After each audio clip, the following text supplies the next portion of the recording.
Hello and welcome to Lave Radio. Greetings and welcome to Lave Radio. Greetings, Commanders. Greetings, Commanders. A show that talks about the universe of Elite And the development of the computer game Elite 4, known as Elite Dangerous. And the fantastic community that surrounds it. Broadcast from an orange Sidewinder and hosted by a vending machine technician.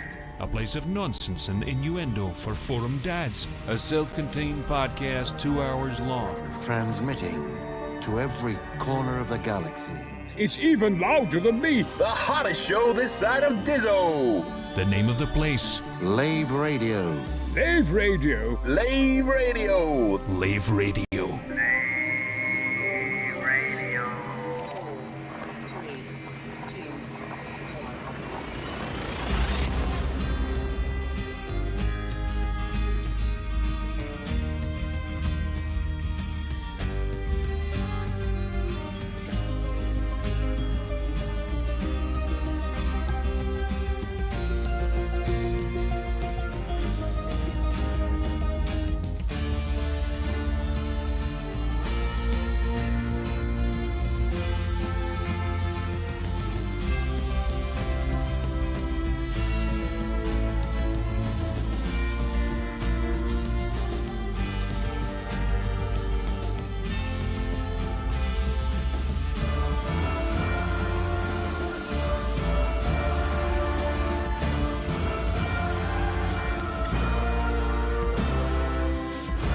Greetings, Commanders, and welcome to episode 390 of Lave Radio, the show that talks about the universe of Elite and the fantastic community that surrounds it. I'm your host, Commander Phoenix Fire, Chief Archivist of Lave Station, otherwise known as Colin Ford, and joining me in the orange Sidewinder bar for this episode, we have our Head of Health and Safety, Commander Edelweiss, otherwise known as Ben Mosswood. Yeah, currently experiencing audio issues. Please stand by. We also have our Inhuman Resources Director, Commander Shan. Hello. Hello. Our Staff Liaison Officer, Commander Psykit, has taken the week off because I think she's recovering from for looking after the buckyball. But in her place, we have our Chief Test Pilot returning. It's Commander Crash. Greetings, Commanders.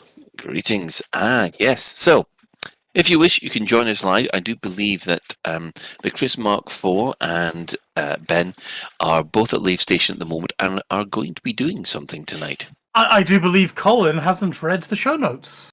What about the fact that you're going to the Upcanis system where the Golgonda is? And Said it was already there. It says you're to go to, it says here. Oh, okay. That was a note for me to go to it. So now I've gone to it. Oh, right. Well, yes, that was a note for me to go there. Well, you said you'd put it in the show notes, and you were going to. So yeah, that's fair enough. That's fair enough. Colin, I'll update the show notes. There, see, it clearly says Ben has gone to the Upanacalis system where the Golgonda is. Which is a bit late before I had to actually read it out. But yeah, I don't know what you're talking about. This reminds me of a Docker's bloomin' read-through, this is. Since when has the show notes ever been accurate? Come on. I find that insulting. The show notes are always accurate after the show. See you later, Stos FPV. Enjoy work. Yeah, anyway, you can catch up with Ben. He's flying about. If you can't get hold of Ben or you can't get to us in game, you can join us in the Twitch chat channel. Hello to Twitch chat, which you can access through laveradio.com/live. Click on the live chat, or just go to twitch.tv/laveradio or YouTube Lave Radio or Facebook Lave Radio or even Twitter Lave Radio. So let's go around the team, see how they've been, and we'll start because it's been a while since you've been on the show. Commander Crash, how have you been? Oh, busy bee as always. I don't think I ever stop. I've been doing lots and lots of pieces. I haven't actually been in Elite for a while actually because I've been doing other things on streams. Obviously, the Chaos Gate game came out, so streamed that. Been doing some other games on and off. I think the last thing I did take part in was the Thargoid incursion thing that was going on. I think it was a 2-week community goal, wasn't it? Yeah. So I did dip my toe in that water, had it bitten off, mashed, and said, "Yep, I'm not doing AX until I'm much more prepared." So stepped away from it. But yeah, I got to work on the upgrades, and we'll head back to it and do a bit more anti-Xeno stuff. I think at some point. Excellent. What about let's see, Commander Shan? Well, I had a better week this week than last week.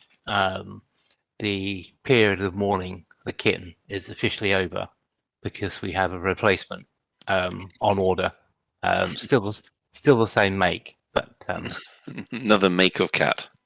It's not the same make. But yeah, the reason why we were so quick is the existing cat is still in quite a kitten. So if we left it like a year or 2 years, it becomes harder to integrate the new kitten. So we wanted to get the replacement soon, and it's got the same mum but a different dad, so it will hopefully smell similar. Right. For that. So what else been going on? What a floozy this cat is! Well, it was from a breeder. So is she from Rotherham by any chance? King's Cross Station. Anyway, what second name is Katona. Not Corona. Anyway, that's been going on. Been feeling very smug over the new solar. We have used, I think our total electric bill for last week is £2.60 because of all the nice sun. And we've actually gone through the house just turning everything on just so we don't pay for anyone else's electric, so to speak. And what else? Oh yeah, yesterday I visited McDonald's and I took a picture of a Big Mac and sent it to a Russian gamer friend of mine. Right. Just to say, haha, look what I've got. And game-wise, haven't really had much time for gaming at all. Still progressing in Mass Effect 2. I haven't really kicked up Elite this week. Other than to do a couple of Rubigo runs to keep the carrier up, keep going. So yeah, that's been about it, really. Yeah, fair enough. And then finally, Ben. Right. For the record, if anybody's wanting to catch me or do anything with me first, you can buy me dinner. Just saying. I'm not that easy. Secondly, okay. Shan, yeah. Please tell me you then took a photo of you throwing the uneaten Big Mac into a bin. And then sent it off to everyone, all the other Russians. To really rub their noses in it. No, I didn't. No? Big Mac. Well, Big Macs are really expensive now, so are they? Yeah, like £3.90 for a Big Mac on its own now. Chuffing hell. Wow. So I'm not spending £4 just to annoy a Russian. No. Okay. have you? Have you tried the? Is it the vegetarian Big Mac or whatever? Is the Beyond Meat one? Muck Plant. Yeah, is it Muck Plant? Is it? Oh, I am not going to comment on that question because we'll have loads of even more hate mail. Okay, I have tried it. It's edible, but it ain't no burger. It would be my comment. I mean, it wasn't unpleasant. Do they mask the non-flavor by lots of sauce? It is very saucy, yes, and it was surprisingly juicy.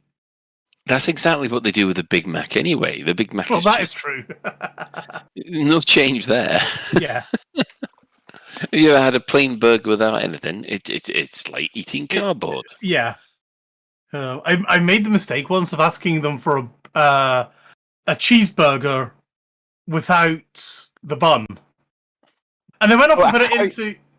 Well, it was quite funny because they went off and put like the rest of the sort of Big Mac, say, into the pancake containers.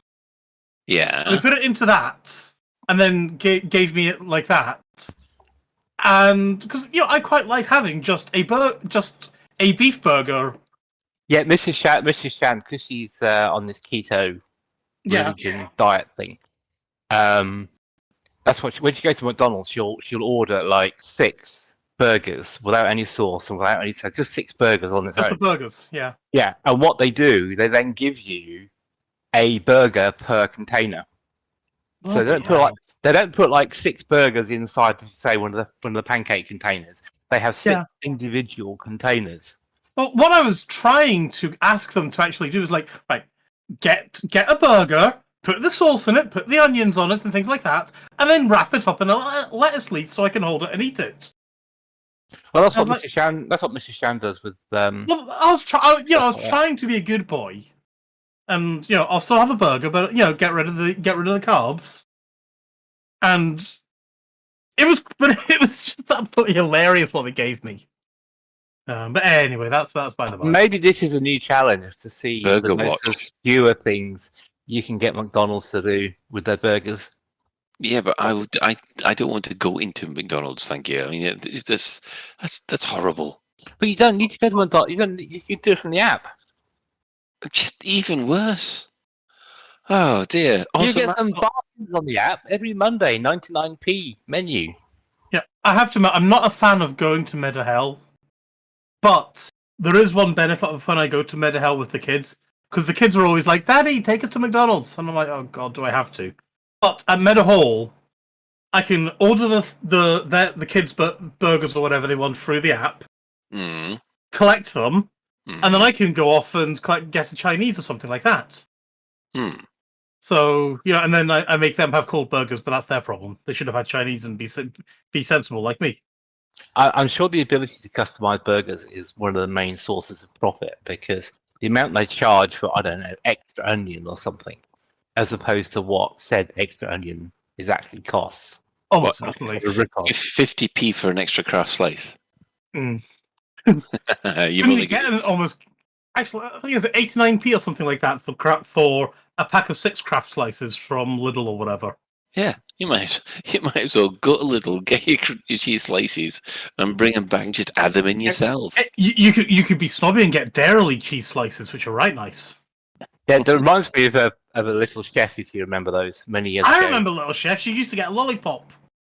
It's a good job Sidekit's not here, because she would have been lost so long ago. Yeah, but Sidekit was still in nappies back then, so. But anyway, she went to Mrs. Shannon and the family, and he went to a Little Chef many years ago, and she fancied some a slice of some bread with her bacon and eggs. So they paid 45p extra for some bread, and when they brought it out, it was a round of bread cut in diagonally with butter on top. So she said, 45p for a round of bread, I can buy a whole loaf of that. And she moaned about it. And 10 minutes later, they came back with about 20 rounds of bread all piled on top of each other. Which then, of course, we ate just to make the point. But... Yeah, apparently we were being accused of being very middle class by dishing McDonald's. Are we? I don't know if this is good or bad, but anyway. Yeah. So I prefer going down to my local kebab shop now.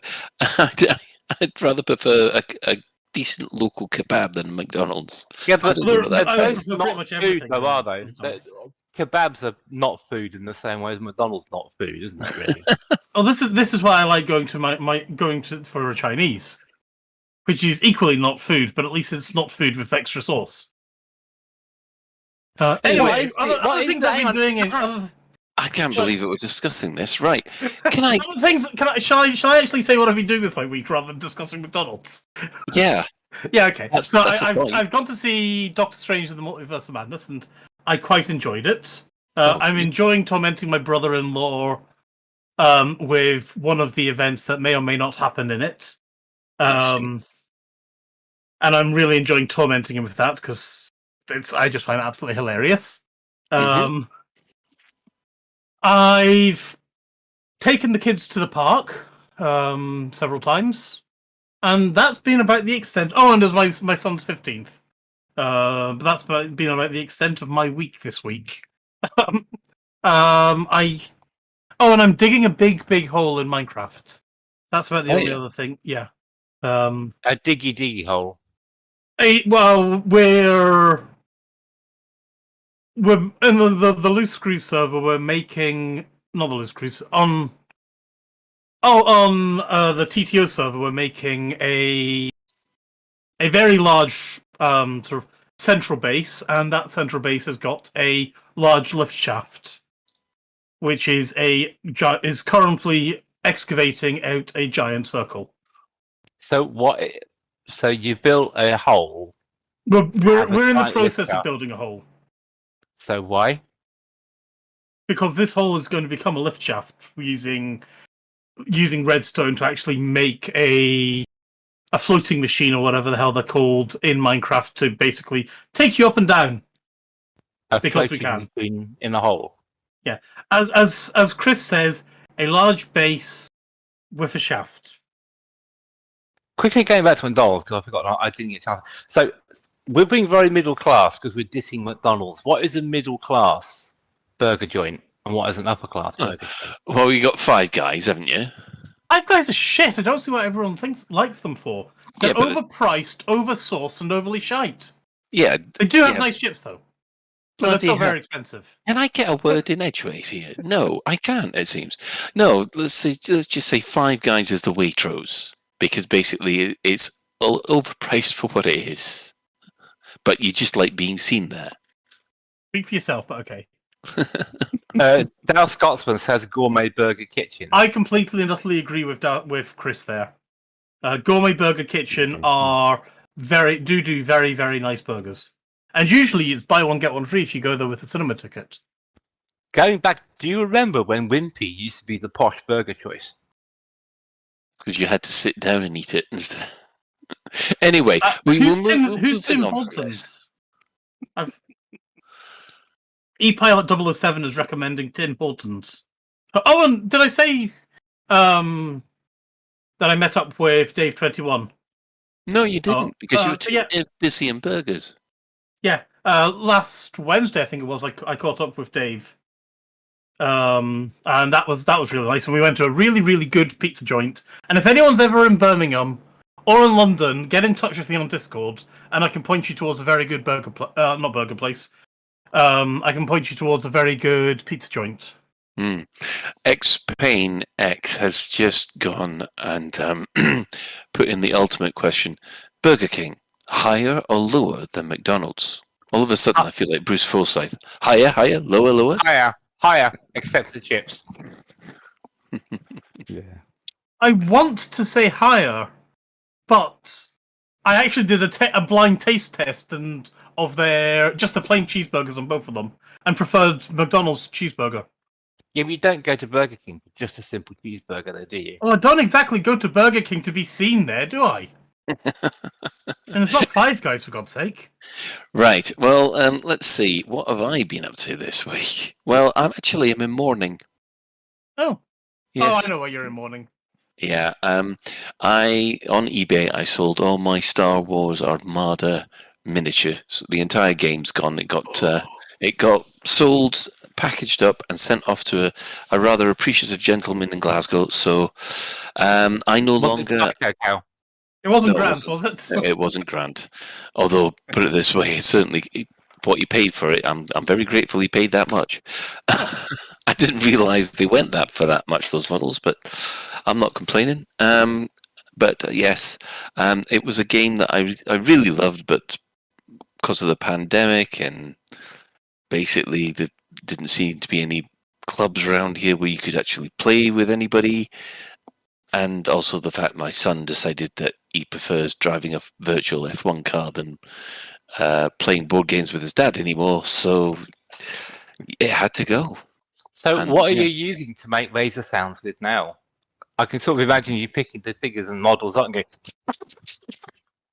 and flying them around the room. So have you got nothing to do that with now?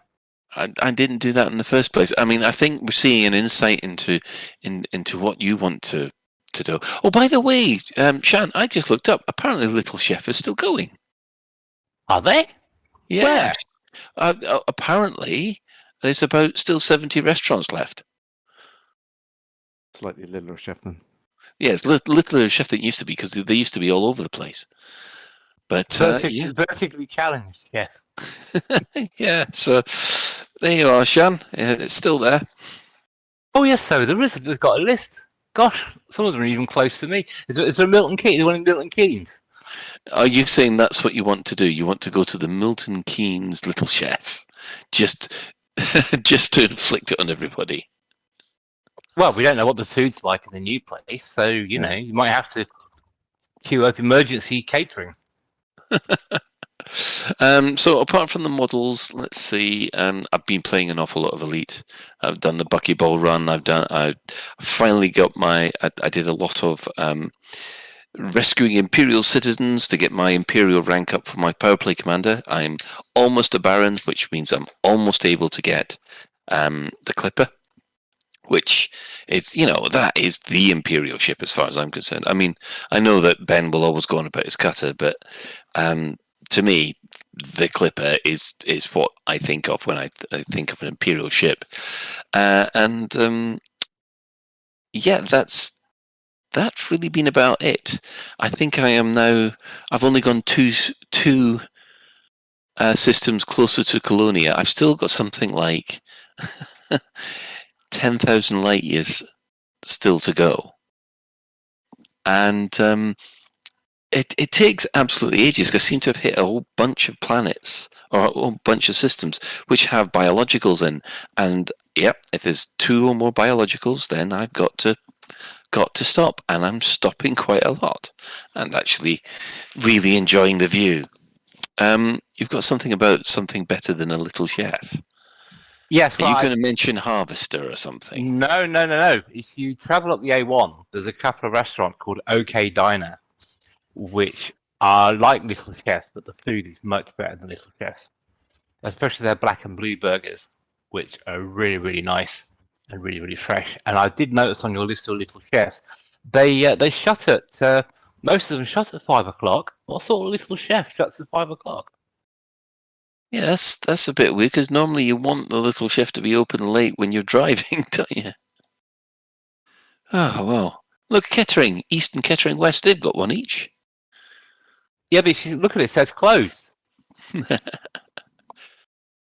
Maybe we've just come across. Maybe I've just come across one of these ghostly websites. You know, when a company goes out of business and they've still got the domain name and they've left the old website up.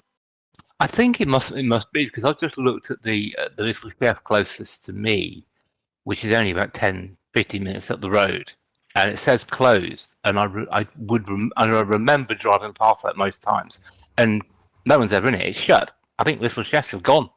Oh, look at this! Yeah, copyright 2015. It's like the digital equivalent of them leaving the store with the sign still up. Yeah, look at this. The last tweets are almost from 9 months ago. Oh, have we lost the Little Chef?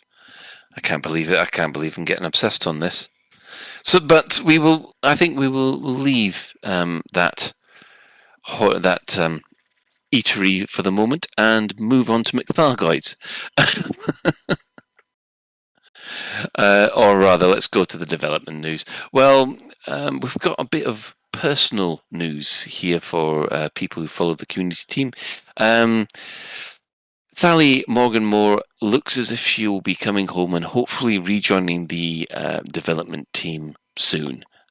It's been a tough 3-4 months for her, and we'll be glad to get her bouncy self back. So yes, glad you got through it, Sally, and we'll be glad to have you back. So she has been missed. I think she has been almost consistently jolly and happy in her posts on the forums and things like that. So yeah, I'm glad she's well enough to come back. Yeah, definitely.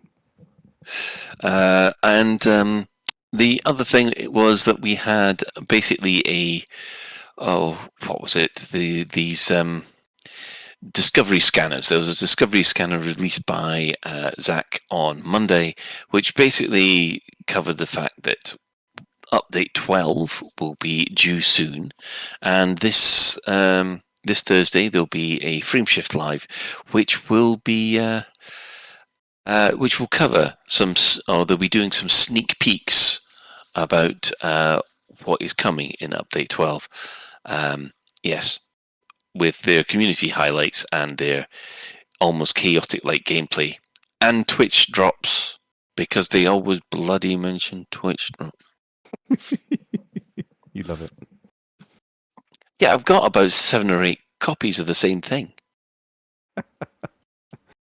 Not that I...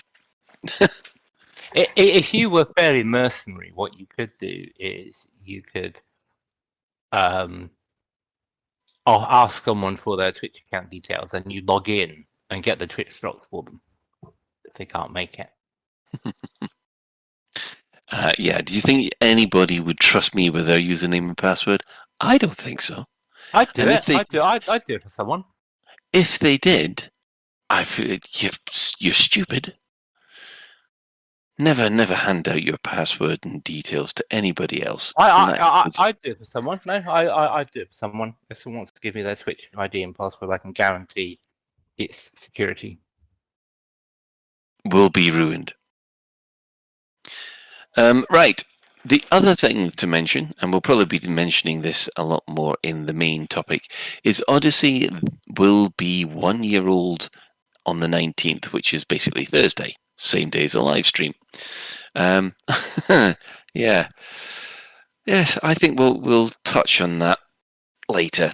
So, moving over at the in-game events, what has been happening in the wonderful world of Elite Dangerous itself? Well, on the 11th of May, Archon Delaney faced Pirate Rebellion. A political struggle was started to rage within the Como crew following a coordinated effort to overthrow the Syndicate's leader. And that went on quite nicely in the background. Unfortunately, there was no player agency for that whatsoever. However, Salvation on the Thursday triggered his super weapon, which basically blasted all 3 of the systems under attack from Thargoids. And yeah, well, this is the interesting thing. First time he fired this weapon, the Thargoids was devastated, and there was wreckage everywhere. Second time he fired the weapon, no wreckage, but they know they got kills. This is the third time he's fired it, yet the Thargoids just left. Do you think they're kind of getting acclimatized? You should try modulating the frequency so they don't adapt. They've adapted. Yeah, 2 phaser shots, and that's it. You have to change your frequency. Well, did you sort of smell a bit of what's the word? Not plot armor, but kind of plot for plot's sake in this? Like, we need to create some tension, so let's have them immune to it, because it was sort of out of the blue with no. I don't know. It's just like one of those twists they put in just to kind of make a twist. Not really, because this is the kind of thing that this is the XCOM progression, isn't it? Because basically you start off with your piddly little guns, and then it seems that you come out again. The aliens seem to evolve, and your piddly little guns don't do it anymore. So you've got to get something new. And yeah, and I think this is effectively the same thing, where they're getting resistant to it. this super weapon, just like antibiotic resistance. Use it too much, and basically only the strongest survive, and they become immune. I'm struggling to kill the little ones. What, the scouts? I managed to pop a couple of those off. Yeah. I think I jumped in on a fight and did a few hits and managed to get a big bounty on one of the larger ones. But yeah, if they're starting to shrug off weapons like that, then we don't stand much hope, really. Yeah, I mean, I can take out.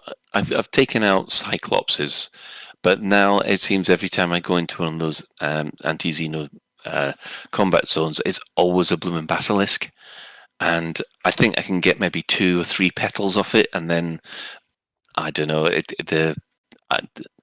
think the NPC wingmen all seem to have died by that point. And it's just me versus the basilisk, and I'm there going. That's the game's way of telling you to get good, Colin. It is telling me to get good, and I must admit, when somebody actually saw my ship fighting, one of the anti-Xeno initiatives saw me fighting in the ship I had, he went, "I've never seen anyone fight with a fighter in shields.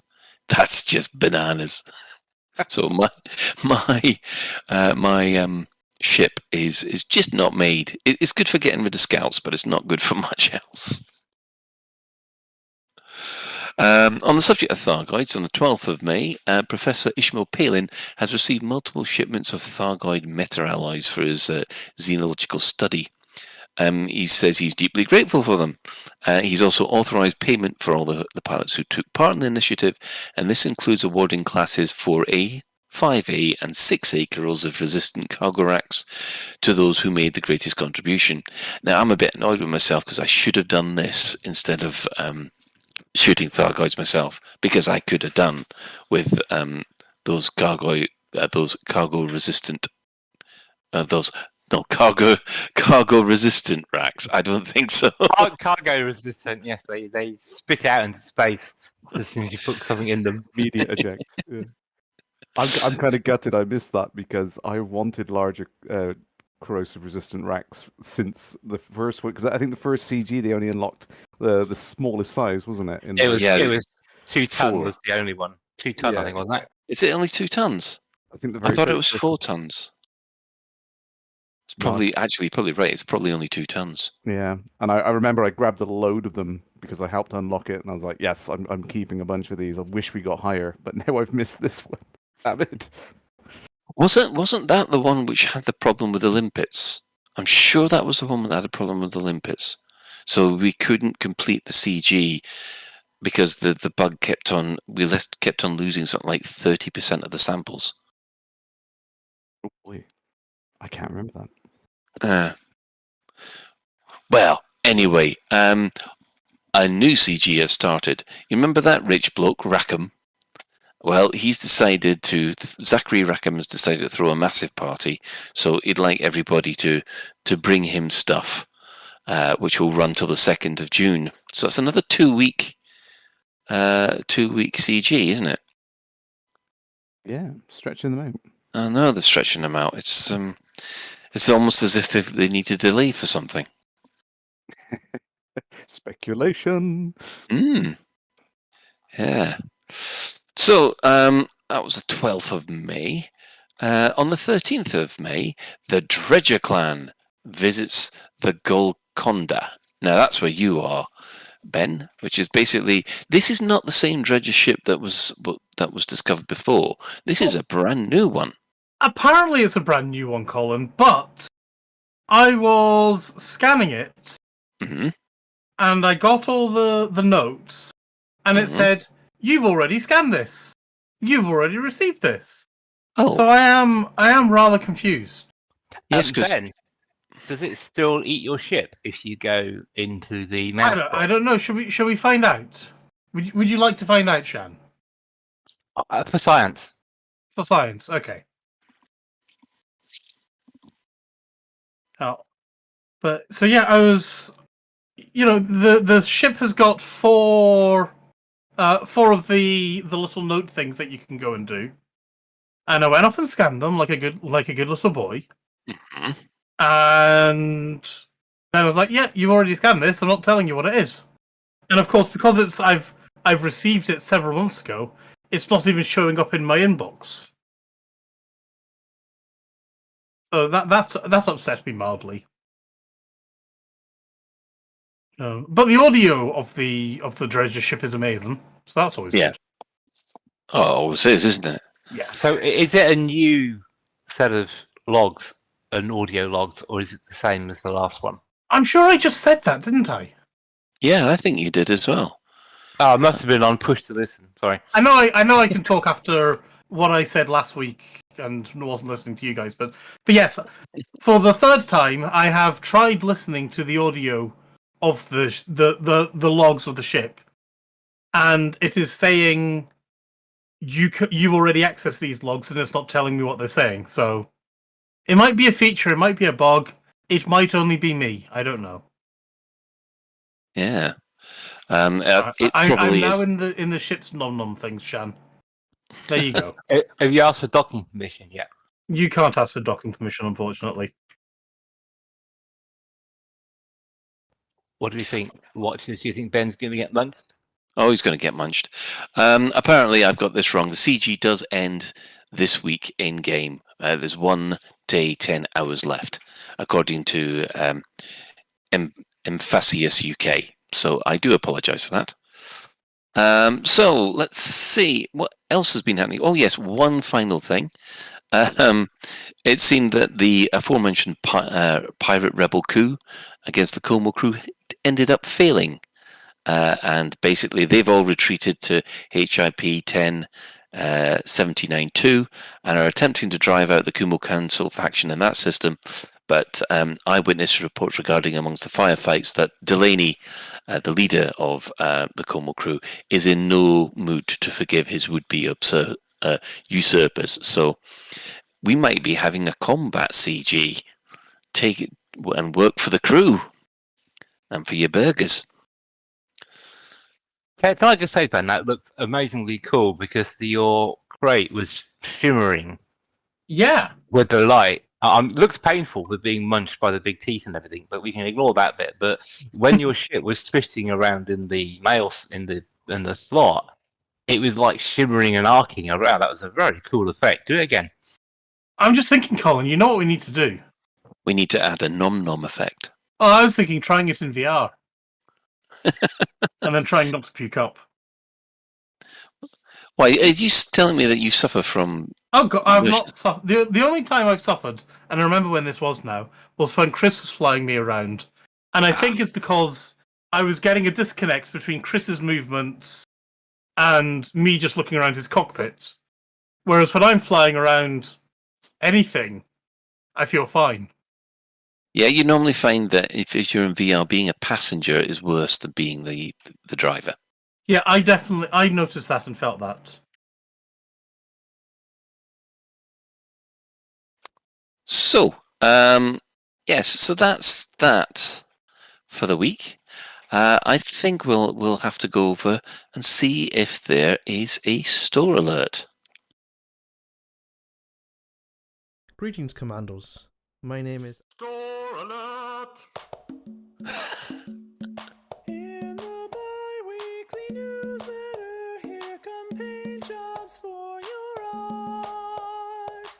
In the bi-weekly newsletter, here come paint jobs for your arts. A store alert, a store alert, a store alert, a store alert, a store alert. Which one will you buy? A store alert, a store alert, a store alert, a store alert, a store alert, a store alert, a store alert. Which one will you buy? A store alert, a store alert.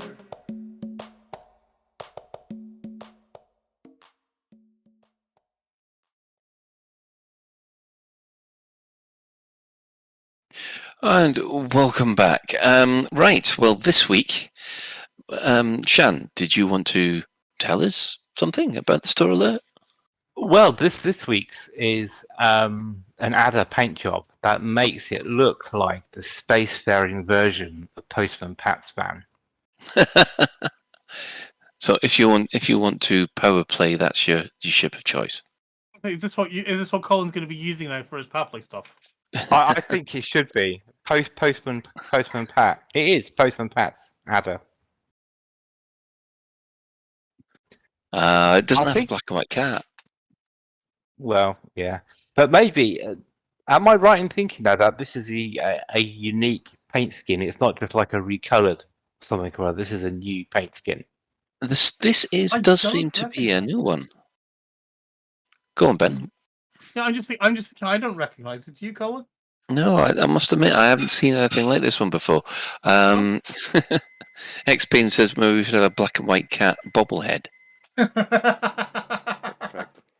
Yes, we should definitely have. Or actually, the Lost Winds guy looks a little bit like Postman Pat because he's got the hat, hasn't he? Oh no! Wintermute GB has now opened up a whole can of worms here, saying it's more like Fireman Sam's Ada. I don't know how you stand within the Postman Pat versus Fireman Sam debate. Maybe it's like McDonald's and Burger King. Maybe Postman Pat's more lower class and Fireman Sam's the middle class. I thought they were made by the same place, except one isn't Fireman Sam Welsh. He is Welsh. Yeah. But anyway, Psychic has been banging on about a cat bobblehead every Halloween since the dawn of time. Yeah, well, that's Psycho Kit. That's Psychic, isn't it? So Psycho Kit. Psycho Kit. Shall we tell you said this? X-Pain said that's Royal Mail yellow. Apparently, the stripes. Well, all right. So yeah, it looks like we do have our own. Well, believe it or not, I actually, and I can't believe I'm going to say this, I actually appreciated the Apex Taxi for probably the first time on Sunday. Oh? Yeah. I screwed up one of my runs, my buckyball runs, and I was doing very well and then sold. At the very furthest point, I sold 2 tons when I should have only sold 1, which kind of ruins the run. Okay. And I couldn't be bothered flying back. So basically, I put my commander into an Apex Taxi and had the Apex Taxi take me all the way back to the starting point and then transfer the ship back. Because you just couldn't be asked. I really just couldn't be bothered flying back by myself because it was that. And I must admit, how far was it? It was over 200. It was over 200 light years. So basically, I had to change Apex Taxi halfway. But how much did that cost you? 80,000 credits. It'd have been cheaper to buy a Sidewinder and do it up yourself. Yeah, that was the whole point, was though that I didn't have to actually play the game. I just got my commander back to where he needed to be. I couldn't. I was that disappointed with my run. I just couldn't face the jumping back, the jump of shame. Maybe that's what you should do. Maybe you should take the apex of shame every time you feel a buckyball run. Maybe. Mark Gamers just said it's Parcel Force Interstellar. That does look quite good. That actually start Parcel Force Interstellar. Yeah, I would recommend that. I'm not sure. Would it charge you a fee for import tax? Oh no, I'm going to say it. It's the Kablam man. And that's gone over everybody's head. No, it hasn't. No, you've just given me nightmares over the 13th Doctor. I knew it again. Oh dear. Anyway. Anybody got anything else to say about Addis in general? No. I definitely think you should get. I think you should get that skin, Colin. I think since you do so much power play, I think that is a perfect power play skin for you, and a perfect ship as well, because no one would ever attack it because it's against the law to intercept the mail. Yeah, except that's exactly. Oh, excuse me. That's exactly what you're supposed to do in power play. Yeah. Oh well. I mean, it's add a salvage red. I mean, you got add a salvage green, have a salvage white, salvage blue, orange, which basically that looks disgusting. And add a salvage black. Actually, add a salvage black looks more like the A-Team van. Okay, that's got potential then. Yeah, not as much as the Bloomin' Hauler does, but still. So you got me curious to look at what the other paint colours are. Now I'll have a quick look while you guys talk. Right. Anyway, I think Shannon looks up the A-Team, the Adder team. Yeah, I don't think that's what A stood for. We'll move on from the adder, I think. We'll take a break, and then we're going to come back with our main discussion. Very quick. Oh, Adder Salvage Green looks like Thunderbird 4.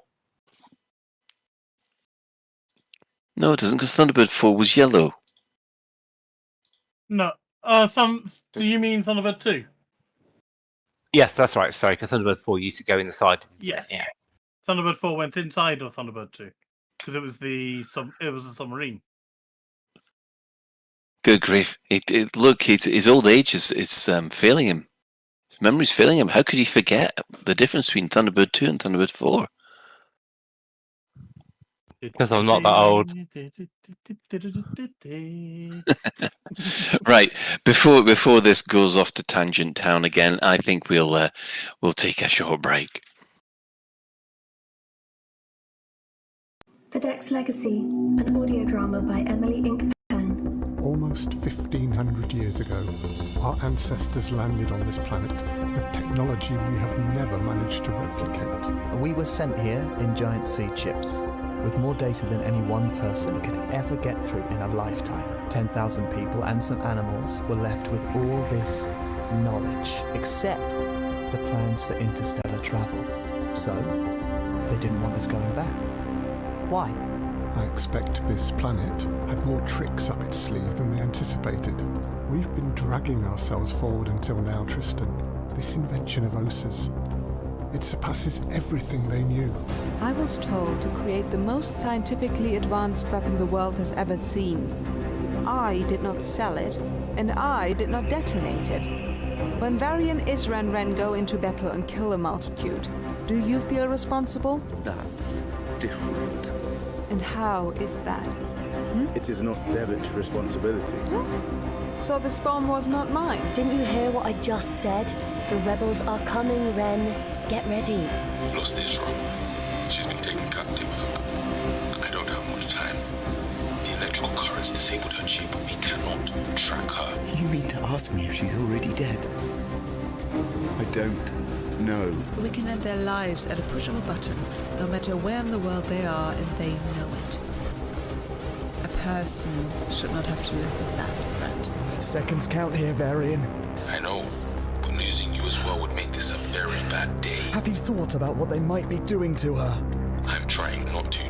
Don't be stupid here and wait. We may have a serious problem. You think that if Ivza escapes the rebels and chooses to run from us, we won't be able to find her? That is exactly what I'm thinking. Find her, Ren. I will. So you really think countries will choose to hire Dex military in times of need rather than maintain their own military power constantly? And you believe you can keep Dex Island neutral? Yes. How? Because they will fear us. If all goes well, after today, they will all fear us.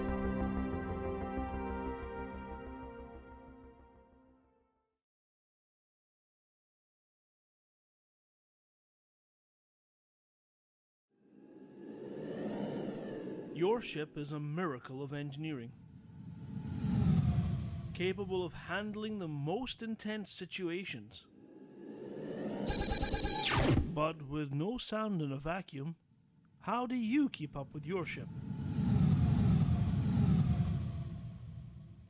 Introducing simulated sound, where your ship recreates the sound of battle so no vital signal is lost to the vacuum. But wait! Why be stuck with the sounds of death and destruction? We offer alternative sound effects for all encounters. Activating cargo dump. Change the sound of battle with our choice of audio packs. Why not feel sexy in battle? Installing sound pack.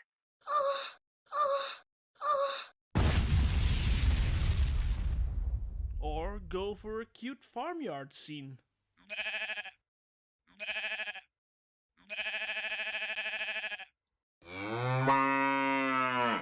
Or even our classy stress reliever. Impact in 5, 4, 3, 2, 1. New Stroudsbury sound packs, changing the sound of battle.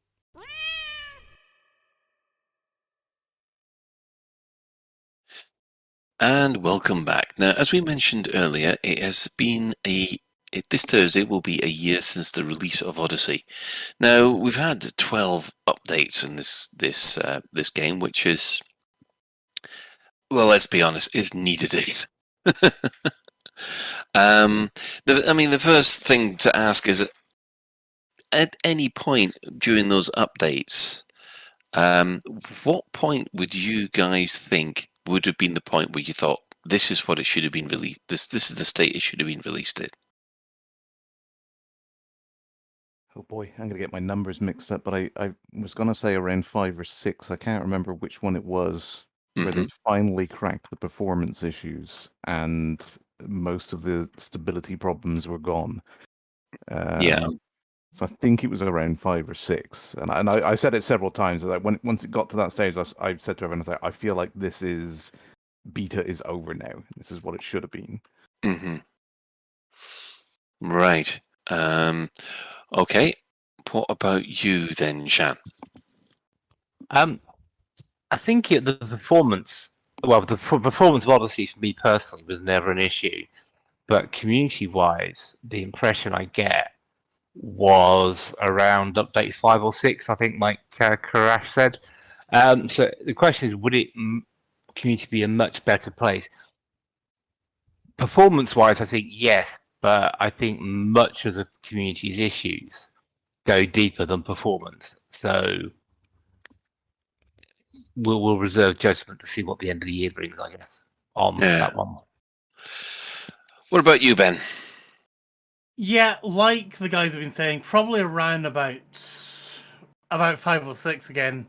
They really did have to just start trying to get the frame rate up and things like that. Mm-hmm. And it's like that was so once they started getting that out the door, yeah, I think it was fine. And I know, I don't want to go into it. Design decisions that they've made for what Odyssey currently is. Mm-hmm. I'm not going to, take. You've got to take that for what it is, and it is what it is. Yeah.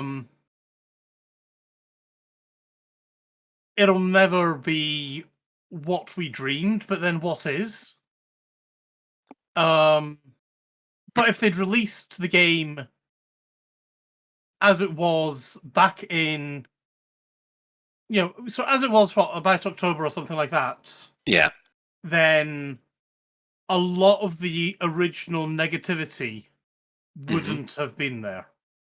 Yeah, because actually, I will jump on that one because for me, personally, update 8 in October, when they put in the emotes and they updated the planets with extra coloring textures, that took a lot of the edge off. I mean, you were right, by about 5 or 6, the performance is up to be playable, but to me, it really became. I kind of felt that it kind of became what I wanted it to be from update 8 onwards. I mean, the ironic thing is, do you think the community would have been able to wait another 6 months? Remember, as we were saying, well, during the beta last year, give us a beta until you release it for the consoles. The PC players will be happy. The console commanders will understand, and nobody's going to complain if the performance is shit, because they'll just say, "Oh, it's a beta. Don't worry about it." Yeah, but let's be honest. The main reason it got pushed out, financial. Anyway, Sean, quickly. Yeah, I was going to say in response to Ben. Personally, I kind of feel as though the launch fiasco and things like that has kind of been gone over multiple times, and so it's almost like the horse is now a skeleton on that one. So, and I think we can see the impact of what Frontier did in their share price, in their reputation, in everything like that. So going over that again just seems like twisting the knife, and I'm not sure what benefit it has in going over that ground again. So, I mean, personally, I'll try to put a positive spin on this without going down a particular rat hole, but I think it is credit to Frontier that they have tried very hard to get the performance back on track and to what it should be over the last year. I think that's my takeaway. They have tried very hard to make the best out of a self-inflicted wound. Well, I must admit, I mean, the ironic factor is that for me personally, I'm actually really enjoying Odyssey at the moment. I really am. I mean, I'm not doing the major engineering grind, which apparently on foot is an absolute nightmare. I'm just enjoying pottering about in my spaceship and on foot, just taking in the whole galaxy. And I feel that just for the fact that I'm actually just enjoying it, you get attacked so much on the forums for just saying, I still quite like what it is now. Because there's an awful lot of people who haven't forgiven the launch. I mean, admittedly, you're always going to get people like that because there are people who haven't forgiven No Man's Sky for their launch 5 years ago. Yet that game is absolutely phenomenal compared to what it was back then. I think there comes a point where you have to say to yourself, what benefit does it bring to keep twisting the knife into Frontier? Exactly. Over this, and that's kind of what the point where I am personally at the moment. It's like they know they messed up. Everyone knows they messed up, and the only question then is as a customer, do you continue to support them after they messed up or not? Well, I mean, this is the thing. I mean, we've had the end of this month. There'll be 12 updates since then, and admittedly, the communication has been dodgy, especially at the beginning of the year. But I think, it's beginning to get back into a better place. But I mean, for some reason, round about Christmas, it felt as if it was getting into a really good place. And then, obviously, in the new year, things just died to death. But yeah, compared to where we were last year, it's an absolute phenomenal improvement. And I don't mean just in performance. I mean the whole experience is, I think, vastly improved. I think the two are closely related, though, because obviously, if you're getting 10 frames per second, it doesn't matter about the gameplay at all. It's compromised by the fact you're only getting 10 frames per second. Yeah. Oh yeah. I mean that goes. Ben, did you just get eaten again? Well, I got eaten again, but apparently Karash might have eaten me. I beg your pardon? I might. Well, so buy you a meal first. I might have given you a little nudge. You might have given me a wee nudge. Oh, okay. Well done, Crash. Well, just the tip. Just the tip.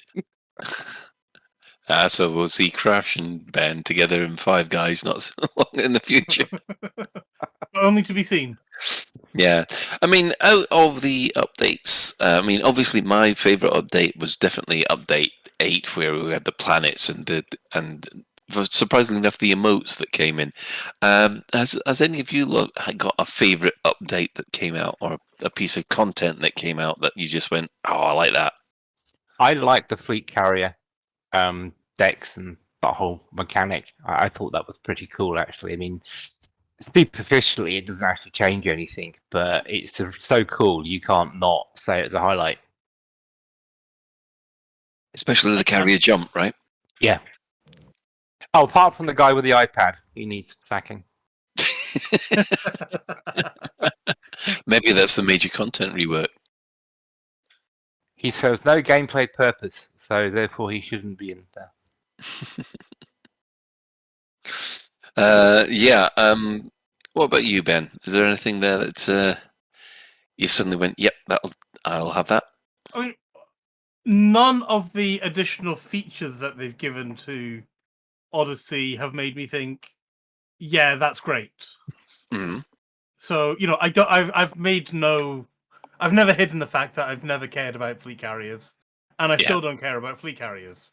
I don't care whether I can walk around fleet carriers either. I don't begrudge people having them. I don't, all that crap.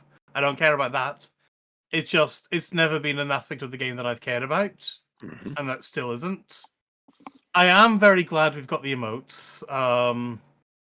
That's great, and I love having them. So that was that was update 8, wasn't it? Yeah, that was update 8. That was update 8 that gave us the emotes. I still want to be able to order a drink at the bar.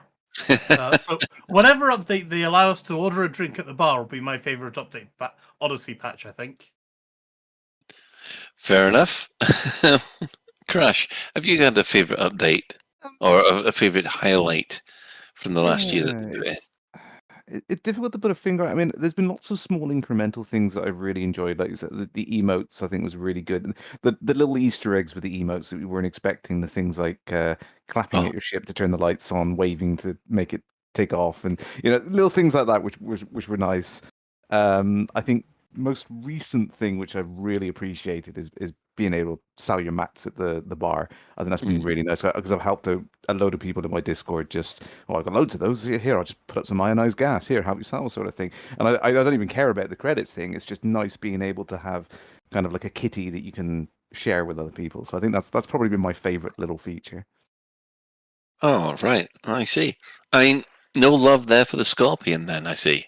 Because I must admit, I did enjoy actually getting out the new SRV and not feeling as if I'm motion sick after a while. I tried the Scorpion and then I went back to the Scarab, frankly. Oh, that's It looks interesting. nice. Well, it's really good for on-foot combat. Like, you can just sit it there like a little turret and just blow everything away. Yeah, well, it's not exactly accurate to take out small people, which is the Scarab does quite nicely. I end up actually just running people over in the Scorpion. Armageddon. We just see how far. I think in a low gravity world, we need to see. We need a punt Olympics. See how far you can punt someone. Zero. A bit like Skittles. Yeah, but what's the one where we have Sidewinder Skittles? You do that sometimes, Ben. Yeah, you could do. I suppose you could do that. No, there was. I do like the idea of getting 10 commanders standing up in a triangle. Sorry, 9 commanders standing up in a triangle. No, no, it's 10. No, and then seeing how many of them you can hit. In the Hammers Sidewinder Sports Day, they would have a Sidewinder outside the docking port, and you'd have to try and ram the Sidewinder into like a penalty in football. Yeah, that's more like playing, sort of playing football with it, isn't it? I do like the fact that Alec Turner and company have come up with Guardian Ball. That's quite a laugh. So I still prefer the idea of playing it with a Sidewinder and a ship. Yeah, I mean that's always good for a laugh as well. So overall, and it's 12 updates. Well, 11 updates so far. 12 at the end of the month. Legacy, an audio drama by Emily Inkpen. Now it took No Man's Sky 5 years for it to be finally get some positive spin or positive reviews on Steam. Can you see Elite ever getting to the same point? Oh, go on, Shan. No, we'll let Crash go first because what you asked was actually an interesting question. So I'll let Crash go first. I don't know whether the two are comparable in that sense. I think it's a difficult one. The problem is kind of No Man's Sky came out with all of the things at its base. It was first person. It had the on-foot stuff. It had the ship stuff. You could go to space. You could fly seamlessly and all that kind of stuff. So it was almost feature complete from a kind of interactive perspective from day one. Right. And they've just incrementally built on it with new and impressive features like the mechs and all of the things like that. But I think with Elite, there's still so much ground they could cover just on the basic features. So it's a really difficult one. Each time there's a massive update like Odyssey, it's almost like, well, here's a whole new starting point again for people to get angry at things that are not in there, and you know, and it's like, oh, but there's this new feature, and I think this is why everyone's so kind of split on it, because each time there's a big update like this for Elite, it's almost resetting the community back into two halves, and it's two different halves each time. So I think getting to the point where everyone's unilaterally happy with the game is even more difficult. Nobody would. This is one thing that actually gets me. We can have a lot of people going on about how great Horizons is / was, or how good the development of Horizons was. Having been through it, you wouldn't have thought that. Because I remember when 2.3 came out, the multi-crew, the mass horror, the whinging was on an unbelievable scale. We had to do, if I remember rightly, we did a Dave Gorman found poem amongst all the whinging. I remember that, yeah.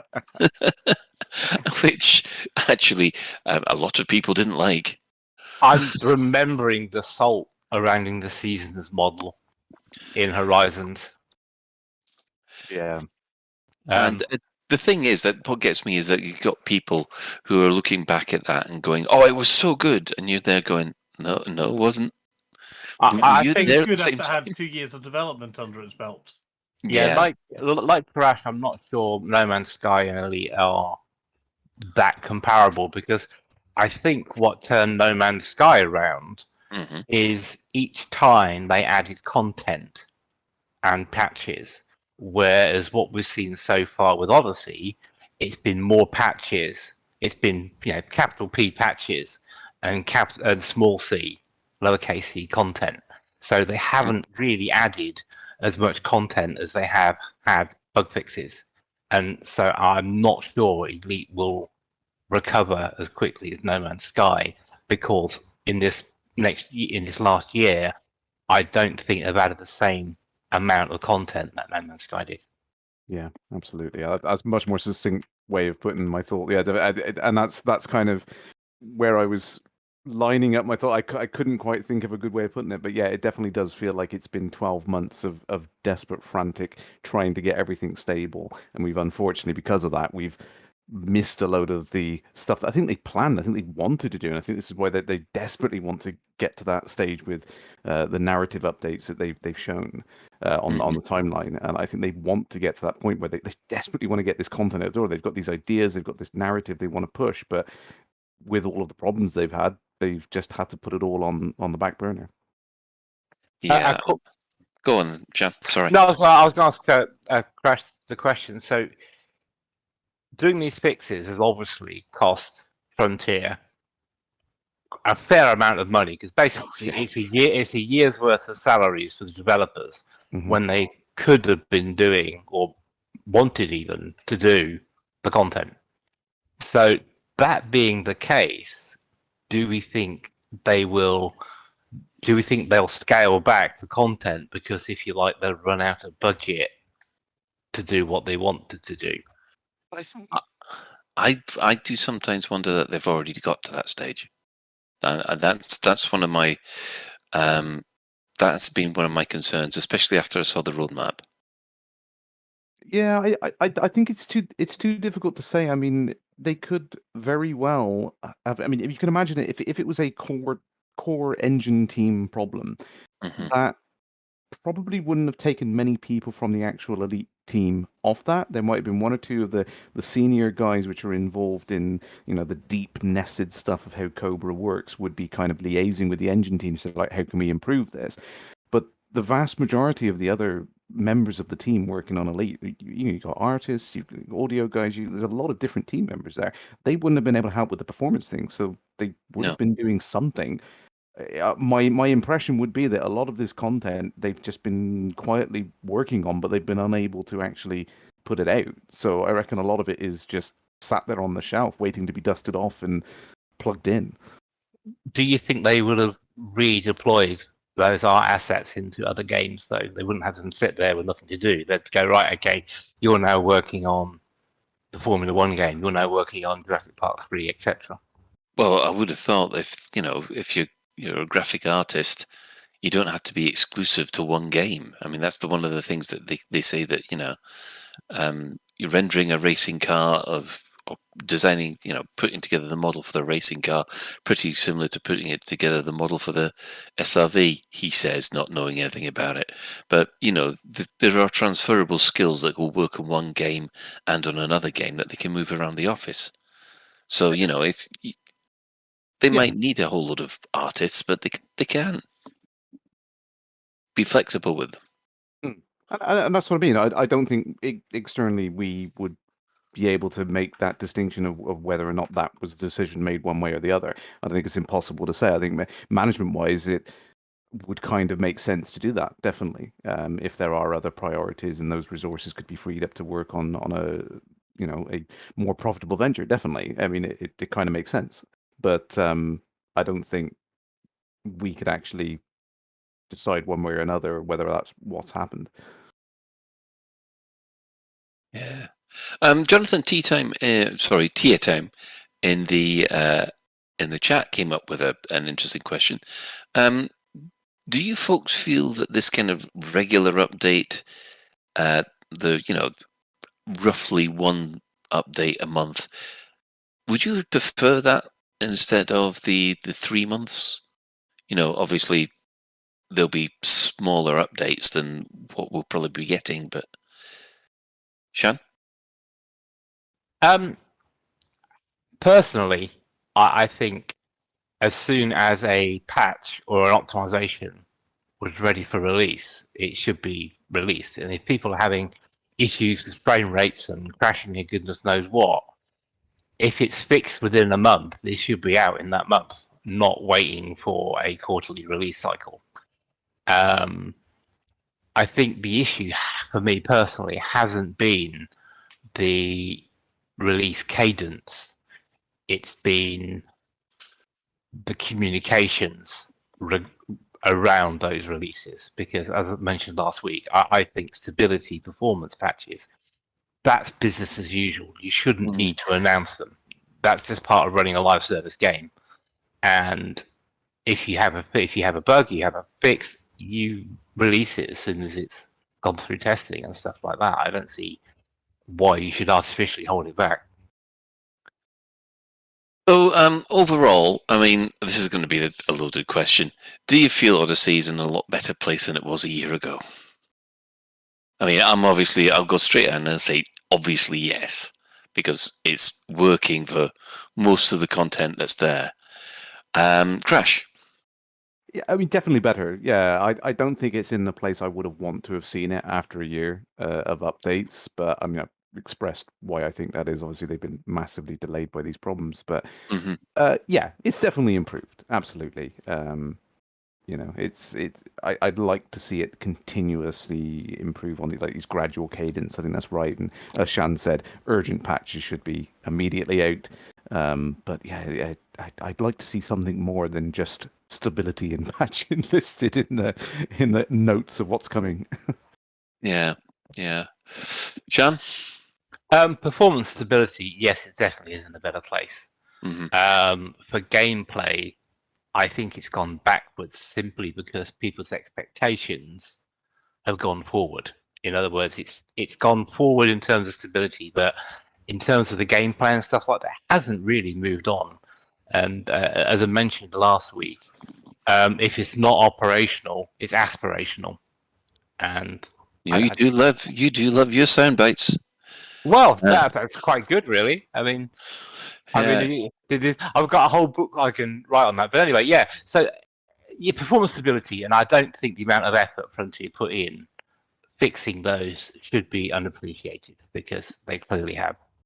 Yeah, I mean, yeah, let's be honest, they needed to get it working to the degree it has, and fair play. it just goes to show that writing these games sometimes it takes a lot more than you originally think. Ben, what's your opinion? Do you think are you a lot happier with the Odyssey? I have reached a status of acceptance. Which stage of grief is that? I can't remember. I think it's stage. The fifth one, isn't it? It's the fifth one. Yeah. That's one more kind of thing. Odyssey has a lot of things in it that I really like. Mm-hmm. So it definitely does have some things in it I really enjoy doing. Yeah, I know what you mean. It's the consistency of the universe that keeps yanking me out every single time I try and play it. And I just think, well, that shouldn't work like that. That shouldn't do that. And so long as I can turn my brain off, I'm all right. Yeah, but I know what you mean. It's sometimes it's the little things like that, like the fact that I hate to go back to it, but the glasses on the fleet carrier, which should be floating about because 0G. We've all come to accept we have magna pants now. Yeah, that is the thing. We accept this, but it's just like even though I can run from the mission desk to the elevator, jump into the loading screen, run out to my ship, go into my little blue teleporter, fly out of the ship, out of the space station, land at the place, jump into my little blue teleporter, go off and shoot a bunch of people, and have fun while doing it. Am I alone? It's silly things like jumping into that little bloody blue teleporter. It takes you out of it, yeah. It's just like, no, just let me run up the stairs. No, I did a Star Citizen stream on April 1st, and no. No.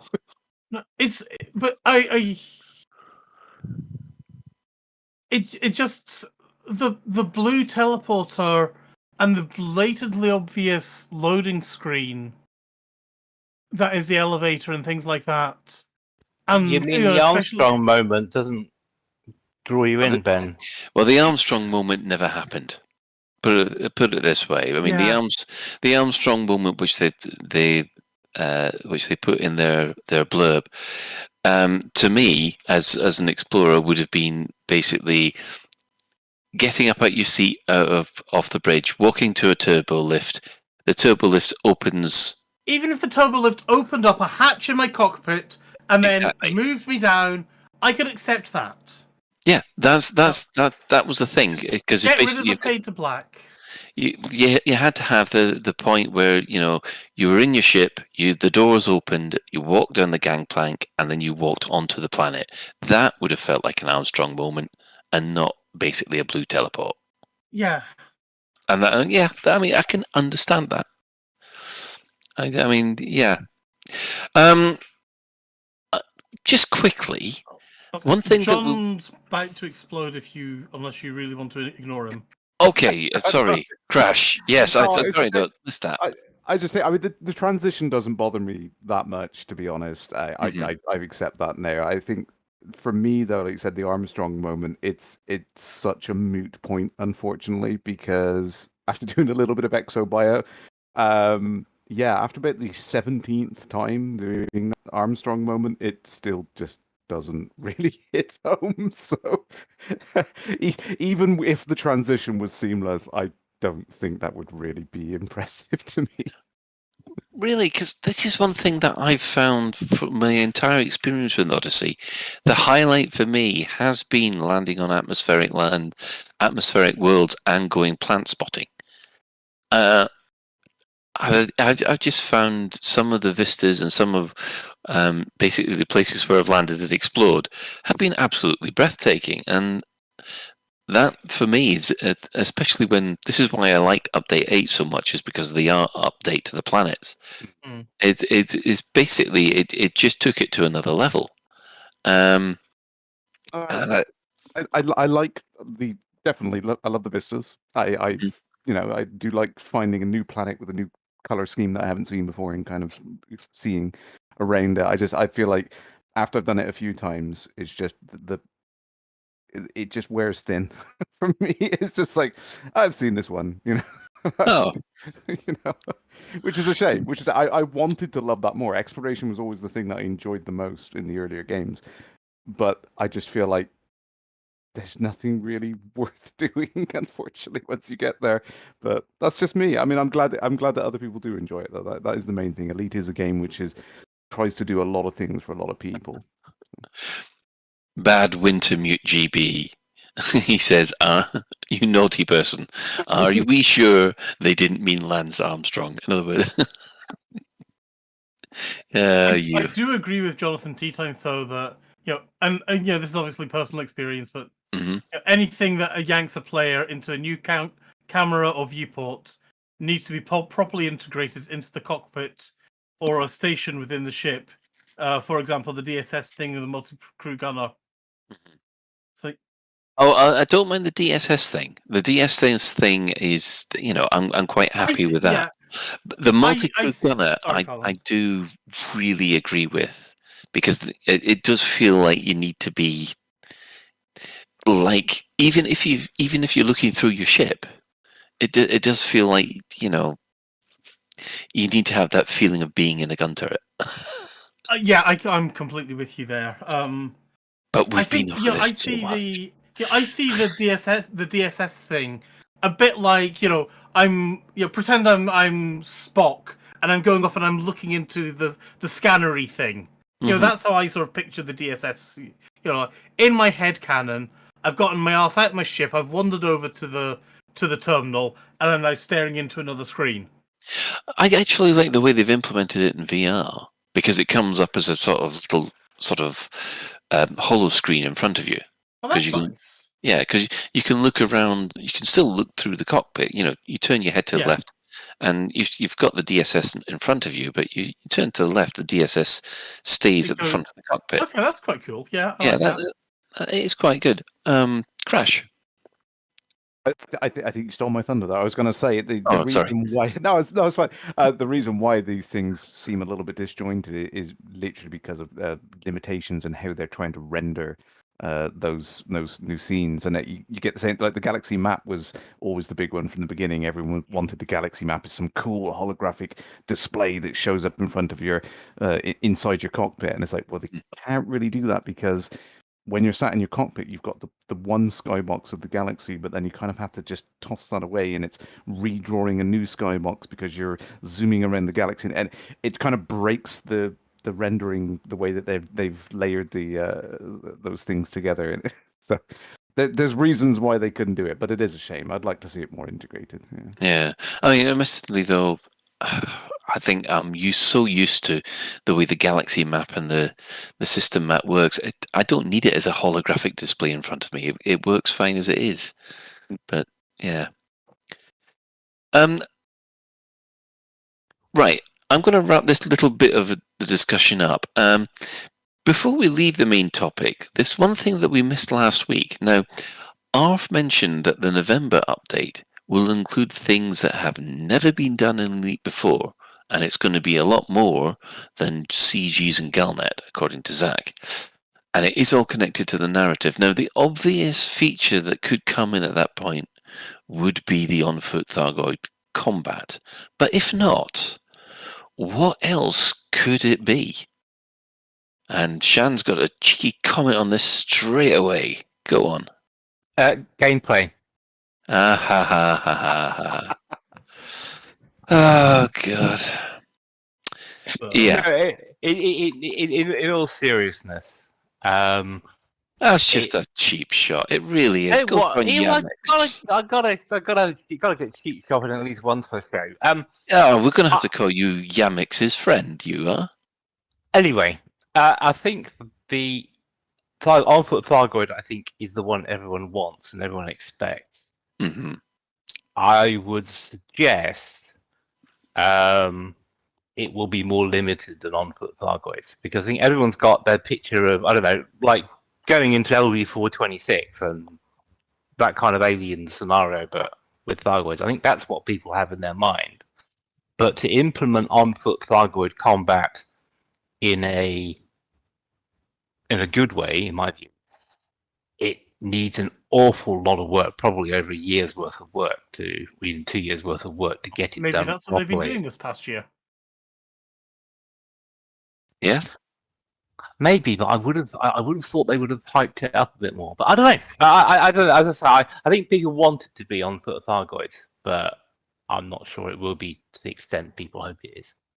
I mean, what about other things? You know, could we have a power versus power war? You know, suddenly things between the Federation and the Empire break down, and before you know it, we're all having a war. I think that's nothing new, really, because it would just turn into a bunch of war zones, wouldn't it? And it also doesn't include Odyssey unless you want the on-foot combat to be part of power play. I never mentioned power play because the powers are all powers independent. It's you know, we've got the Federation. Never mind. I mean, there's still stuff with Salvation. I mean, do you think Salvation is actually a human being, or do you think he's some kind of AI? He, she, it, rather. I think they're Elon Musk 1,000 years into the future. So basically, Elon Musk saved his. It's basically a Futurama brain in a head in a jar. Yes, he's and he only communicates. And the reason why no one's heard of him in the 308 is that Twitter doesn't exist. Oh dear. Yeah. I mean, Jonathan T. Time's likely to be. He says it's likely to be Strip Troopers Horde mode defending a base. I mean, it's funny you should mention that because when they put in that defend the base mission, I was there thinking, well, all they really need to do is swap out these attacking troops for Thargoids, and you've got basically Starship Troopers. Do you think whatever this new mission type is will be a forerunner to whatever's going to be in November? Because it would make sense to start off this mission type and then expand on it, perhaps. Yeah. Well, we'll have to wait and see what the mission type is. I mean, the one thing that I have actually still enjoying is the mission wrinkles, which involve space combat or space activity while you're on an on-foot mission. I mean, that kind of thing, I've said it before, it just brings the game together so much better. But I'm constantly hoping that they do more of that. But yeah. So anyway, I guess this is one of they're not going to talk about it because they wanted to keep it as a surprise. Ben, go on. Yeah, I know what I would like it to be, and this is something they haven't done in game or anything like that. But I would love for them to add additional stellar bodies, for example, comets. How can we bring that into the narrative though? Halley's Comet comes around or something like that. You know, Halley. Okay, we could go Expanse on it. Halley's Comet crashes into Sol. All of a sudden, Sol starts spitting out blue goo everywhere. And so Halley's Comet has been infected by a Thargoid written version of the mycoid virus, or something like that. And it's being aimed at Earth, and chaos ensues. So basically, you want to to take one of the capital ships to ram it off course. Oh, we can do whatever. We have a variety of ideas, and you could have. We could try and ram it off course. You could go for try and do a gravity assist on it. There's a lot of things that could be done. It would be a good idea for like a hint of what's to come, because traditionally comets have been seen as a portent of doom. So the appearance of comets before whatever, I don't know, Thargo is on foot, for example. We could have a green comet instead of a red comet.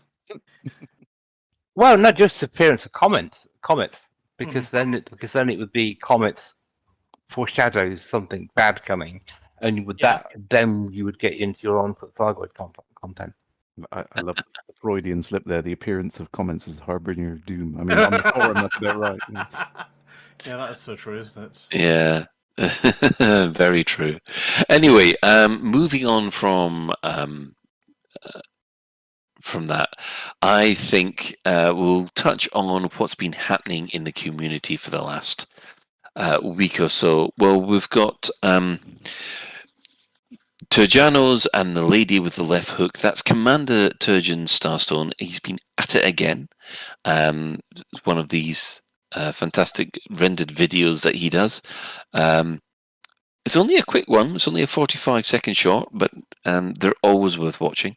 We'll put a link in the show notes for everybody to have a look at. Obviously, Elite Dangerous, big money. The High Wake nails it again. So, the High Wake, as who have kindly supplied us with several specialist Lave Radio themed icons lately, which I think Ben absolutely loves. Yeah, I've been casually rotating them on the stream for anybody watching. The High Wake does lovely stuff. He always nails the video, and it's just he just captures the spirit of Elite Dangerous, in a loving but poking fun at way. Very true. Yes. So again, we'll put the link for that in the show notes. Crash? Oh, I thought you were typing, but no. Maybe he's just trying to tell us something, but not actually tell everybody else. Ah, right. Well, obviously, the buckyball on the rocks happened over the last week or so, and I must admit, I took part. I know Psykit was heavily involved because she was basically running the whole thing, and she's evaluating everybody's time even as we speak. The problem is that how shall I put this? I had probably one of the worst times ever. They haven't finished compiling the list, but I'm going to be almost right down the bottom because my good run, like I said earlier, my good run was ruined by the fact I sold one extra ton of beer mats when I shouldn't have. So I was half an hour in. It was taking me between 40 to 50 minutes. I was aiming for 40 minutes, and I was on course for this one for 40 minutes, which would have put me a decent sort of mid-table. Sort of very close to the 12, 13 placings. But then, of course, I sold it by accident and took the adder of shame back to the starting point. And I wasn't able to get in another run. So I'm at 52 minutes, which is horrendous, considering that the number one spot in the regulation Cobra is 35 minutes. Oof. So, I mean, Psykit, her last run was at 40 minutes 48. She hasn't finished Those were the scores as of last Sunday. So there's a few more to be processed apparently, but yeah. But a good time was had by all.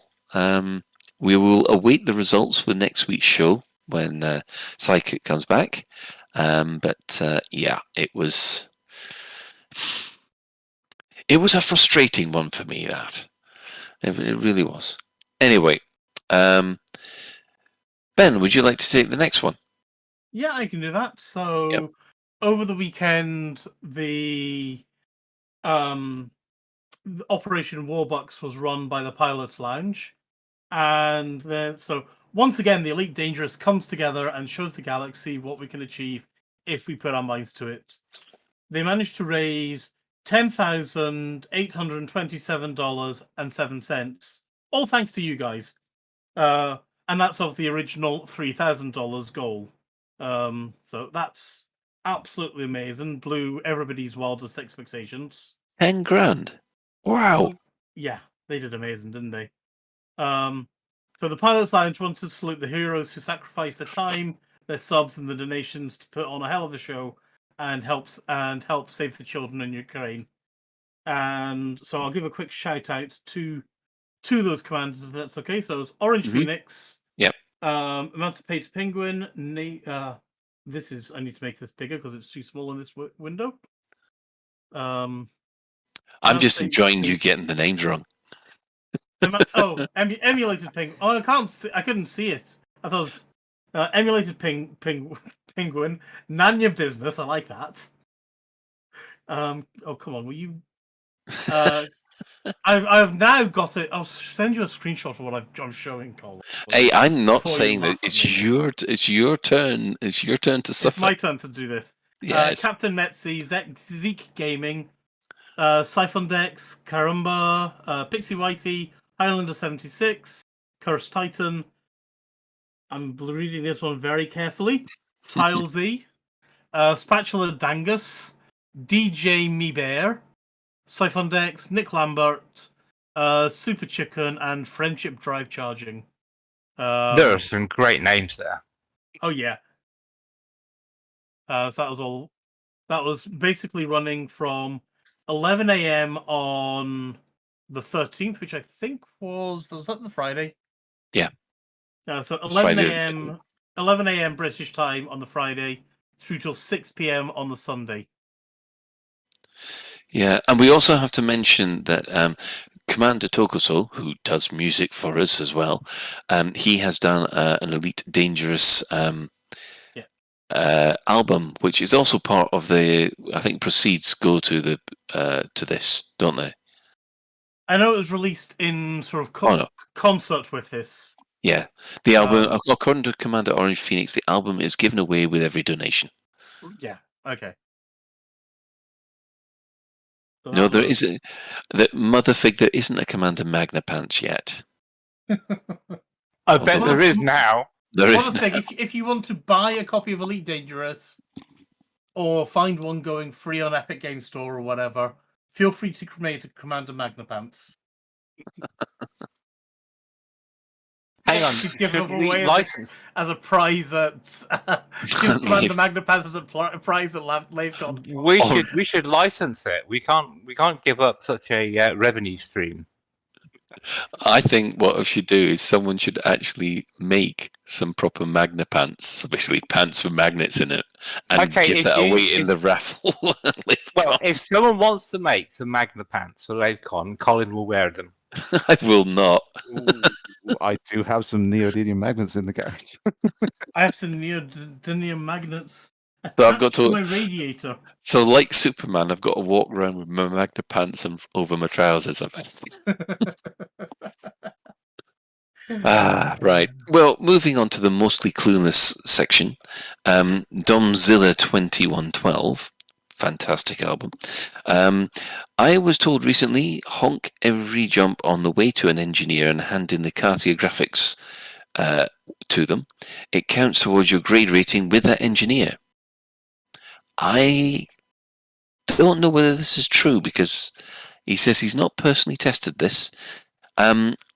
I think we'll have to ask for clarification. If anybody else has actually noticed that, then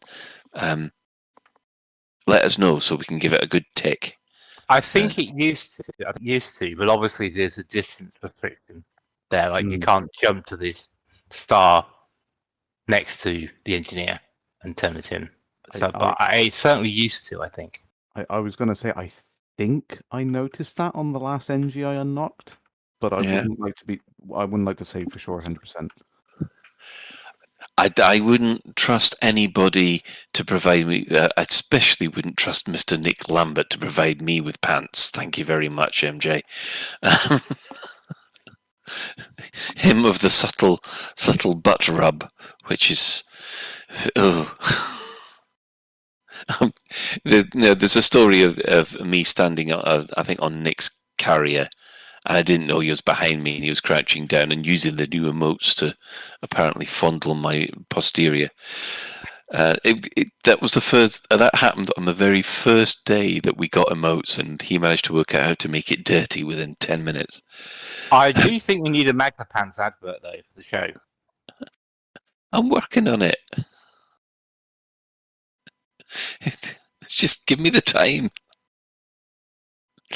Right. Any other business? No. Console gaming. Now, Commander Tensick reached out to us about streaming services and Odyssey. Ben, again, do you want to take this one? I do, but I'm just wondering because it's something we could turn into a main topic possibly. He did. I'll give the clarification that he gave. Yeah. Which was so Xbox Cloud Gaming. He's saying it's not a cloud service specific to the console. If you've got the Xbox Game Pass service and it works across PCs and consoles, unfortunately, since Frontier has never released the PC version of Elite Dangerous on the Windows Store, it won't work because right, yeah, tough. But if Frontier ever released a version of Elite Dangerous on the Windows Store, then maybe that might work as a way in. Right. The cloud gaming feature for Elite Dangerous is streaming the console version of the game, so there isn't going to be Odyssey gameplay there, unfortunately. Now, GeForce Now does work. Oh. However, it's a wee bit controversial because some publishing houses, including Activision, Blizzard, and Bethesda, and some indie game developers as well, don't want to allow GeForce Now to actually work. Right. Basically, they've got a face on and like, well, hang on, you bought your game on Steam, therefore why... You bought your game on Steam, therefore why should you be able to stream your game from a cloud service that you can pay £5 or £10 a month for, and we're not seeing any of that. And it's like you bought the ability to play it on your PC. Nobody said nothing about playing it on GeForce Now. I guess that's basically what they're saying. And frankly, that they're in the right, and GeForce Now is saying, fine, if you don't want your game on our service, we'll take it off. Not a problem. On the other hand, what other... I have issues though, because what do they expect? Are they? Do they want? Do they expect us as gamers to go off and buy the game on Steam to play it on our PCs, buy it again to play it on GeForce Now, buy it again to play it on our consoles, buy it again to play it on our phones? What are they expecting? And do people even do that? Unfortunately, I do. I have gone and failed. I have gone and failed myself because I've ended up buying Baldur's Gate Special Edition on the iPad, and on the PC, and on Android. and none of them are compatible. I can't swap the saves across them, which is really stupid. I mean, I would prefer if I'd gone and bought Baldur's Gate and Baldur's Gate 2 on basically one platform and been able to play them across all the devices, which sounds like GeForce Now would do. Yeah. But at the moment, I have paid BioWare and /Apple / Google basically the same game. I bought it 3 times, and I've only just realised how stupid I am for doing that. Okay, so maybe these guys are right, and people are, as you nicely said, stupid enough to buy the same game 3. Yeah, I mean, so maybe they do have a valid concern. It's like, I think the quote in an article that was on The Verge was like, what developer would put resources towards developing a competent mobile port of the game with hopes to resell to a new audience to recoup investment on the port and then make some profit if GeForce Now is already available on the profit? Is already available on the mobile. You see, and this is the thing. It's the consumer against the developer there, because me as a consumer, I would love to be able to say play Baldur's Gate on any device that I want to, and being able to keep and keep the same save. And at the moment, I've got 3 separate saves, 3 characters, which are exactly. The more I think about it, the more I realise how stupid I am. I've got 3 copies of this game. They've got 3 characters exactly the same. I'm not even playing one character with one class, one with another. They're all wizards. Why? What am I doing with my life? Yeah. So I can see what they're saying, but I can also see that sort of some people might take issue paying for the same game several times, especially when you don't have cross compatibility, etc. It's a scenario that needs to be worked out, I suspect. And I think we could really dive into detail in it. And yeah, I could talk about this for a lot longer and probably shouldn't, should I, Colin? No, because we're going to run out of time, and I'm suffering from embarrassment enough as it is. But I'll just point out that the only game that I have done this with is Baldur's Gate. I haven't. And Baldur's Gate 2, but as you know, I've got Shadow, which runs on iOS, Android, and obviously on Chrome and shitty laptops. And turns any one of them into a gaming PC. I don't know if it would run into the same scenario, same situation as GeForce Now, because it basically here is a full-on cloud PC. Whereas GeForce Now, you fire up GeForce Now and then you say, I want to play Elite Dangerous or whatever.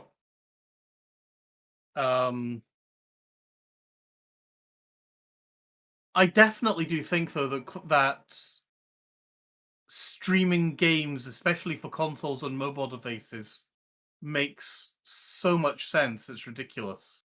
Yeah. Okay, quickly over to Shan, and then I've got to. I was about to say, Colin, I wouldn't beat yourself up too much about doing that, because let's face it, if you buy multiple copies of the same game, then for me, that's just as guilty as what you did, to be fair, if not more so. So don't beat yourself up. How many copies of Elite Dangerous do you have, Shan? I have 3, I think, but they were cheap, so I wouldn't buy full price again, to be fair. But I mean, the Elite Dangerous is a bit different in a way, because you can't have multiple. Yeah, you can't have other alternative commanders. Anyway, we'll quickly move on, because there is, for those of you who are listening earlier, you might have heard something else. There is a audio sci-fi drama which Lave Radio is supporting, called The Dex Legacy. It's done by an author called Emily Inkpen. She says that, hello, Space Voyagers. I'm the author of a sci-fi audio drama called The Dex Legacy. It's a full cast, high production show with original music by Alan Stroud. See, there's a Lave Radio connection in there somewhere. And it will be broadcast on Lave Radio. It's set on the planet SP-714, which was seeded by Earth 1,500 years before the drama starts. It's about a weapons manufacturer turned president of his own country called Nathaniel Dex and his adopted children, who he's crafted into super soldiers. And he rents them as part of an advanced military service package to whatever government wants them. Nice guy, this sounds like, really. Family guy. Dex Island is a closed state, and everyone there works for Dex Industries, and the status of the country is internationally contested. There's a lot going on in the narrative, and I think there's a good chance that a lot of you would love it. So we're putting links into the Dex Legacy in the show notes, and of course, Episode 1 was played before Elite Dangerous, and if people like it, we'll carry on playing it. And of course, before we finish off about audio dramas, there is of course Escape Velocity. We still play that, I think, on a Sunday night. All 3 seasons of it. And finally, of course, for those of you who are willing to, there is Alan Stroud's Lave Revolution, which the book that was turned into an audio drama, that is also available out there as well. So has anybody else got any other business before I wrap out the shout-outs? I think Chris Mark IV came up with the show title, by the way. Oh, you sods. I didn't get a letter to Hogwarts. Dear. Right, our shout-outs. So we'll say hello to our sister station, Hutton Orbital Radio. It broadcasts on a Thursday at 8:30. Tune in at Twitch TV/Hutton Orbital Truckers. For the discerning commander who likes a bit of CQC action, check out the CQC Discord at discord.me/Elite Dangerous CQC. Giving shout outs to the following Elite Dangerous podcasts. That's Alagrab AM, Canon Podcast. The Spanish speakers have the Elitecast. There's the Fatherhood Podcast, Flight Assist, Guard Frequency, Loose Screws, Squeaky Fuel, and System Chat. Right. For those that want a literary discussion, there is the Data Slate podcast, which was created by Alan. It's a very, very when Alan's got time thing, so it would be a it's a rather it turns out when he can turn it out. Following this, of course, we have the latest Galnet News Digest, provided by Commander Witherspoon and Commander Beetlejude, and we'll say thanks to everyone who's chipped in the Twitch chat. And Ben, how many in-game commanders have basically shoved you into the mall? Oh, only Crash has shoved me into the mall, but Commander Mindwipe has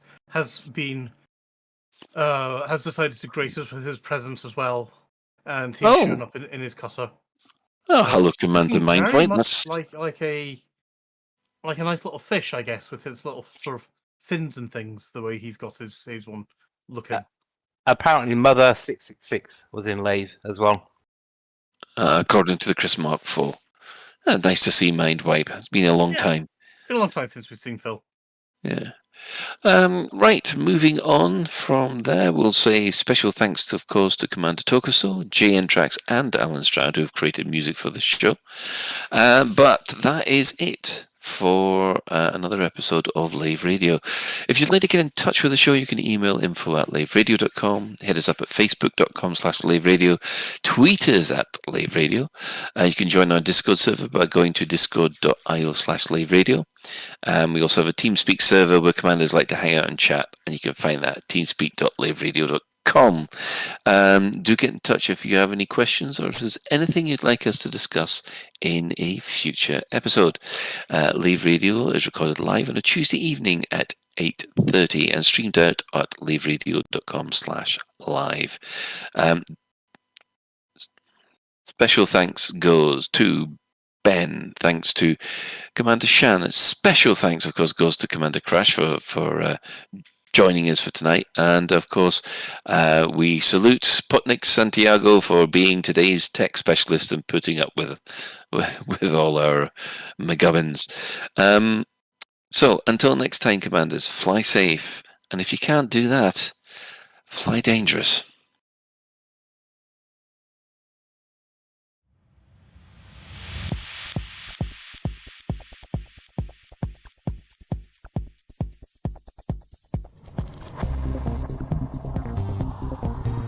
Is your life like this? Sounds like someone having an orange inserted.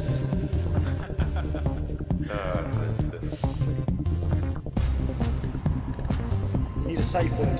Space can be done.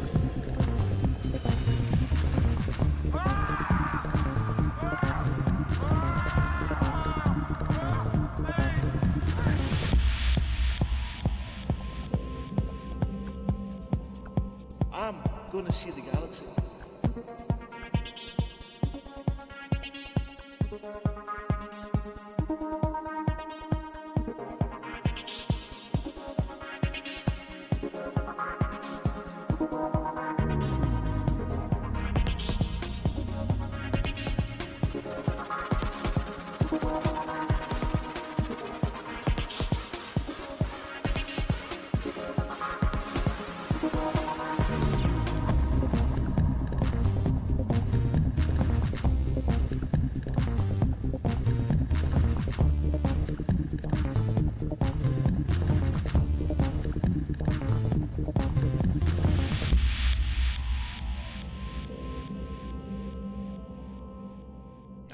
Damn it. No worries, guys. Hold the fort for 2 seconds. I'll be right back.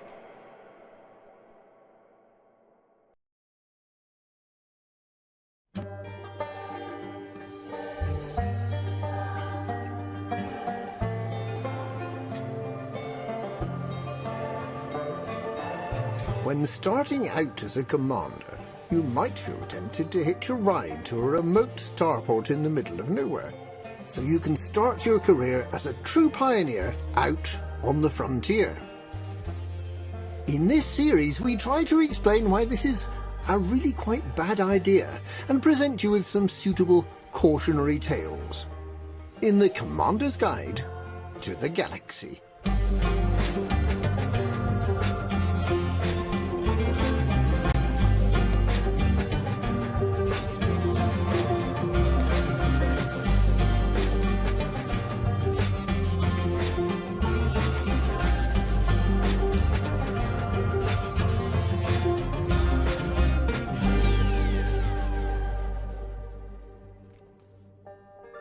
In one of their less successful advertising campaigns, Brewer Corporation posed the riddle.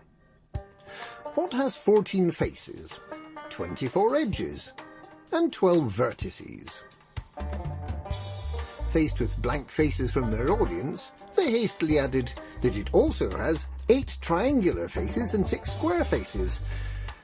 And then, with increasing impatience as the target market continued to look collectively confused, they explained that it was a big metal thing in space, 2 kilometres across with a toast rack on the anti-clockwise end and a docking bay inside. The advert never caught on.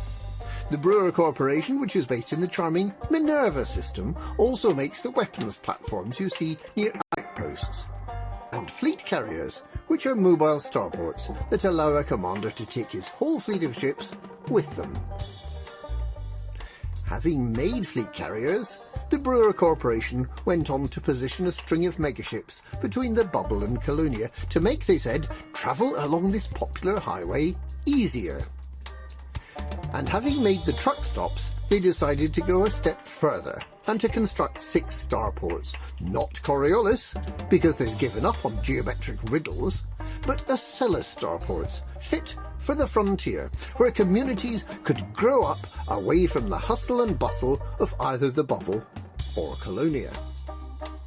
Enchanted by the rather more successful brewer advertising campaign that extolled the virtues of living a life in these new starports, our hero, newly graduated Commander Tila Loren, hitched a ride out to the first of these Colonia Bridge starports, the Rice Station at Colonia Bridge 4, in the Pru Iuk WOD B538 system.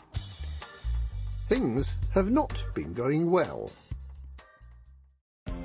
Not having a spaceship, Commander Loren had tried to find missions, of which there were none, to visit settlements or surface bases.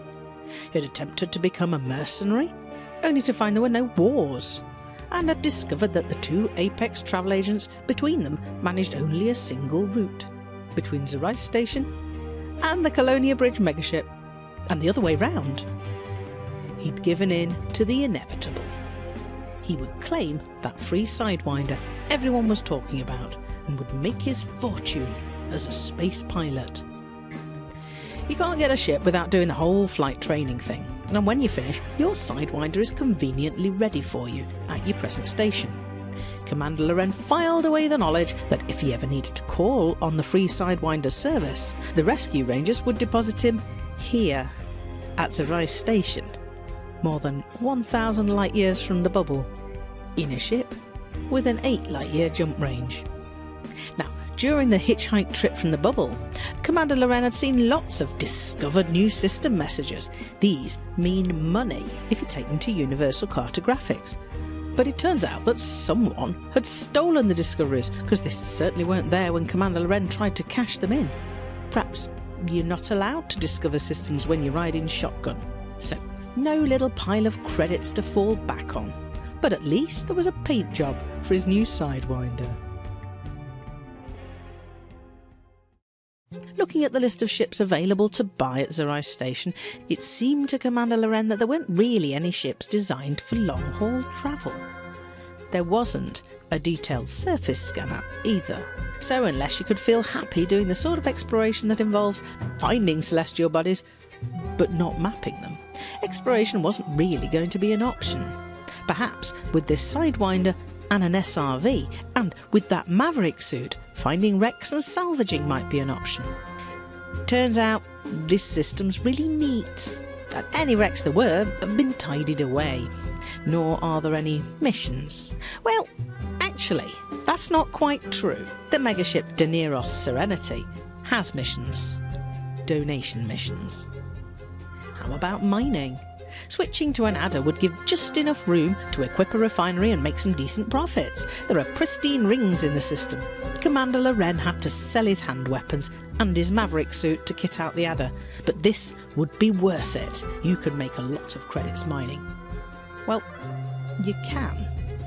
But if neither of the available outfitting facilities stocks a Collect Olympic controller, then do you really want to scoop all those fragments by hand? Commander Loren sold all the mining equipment again.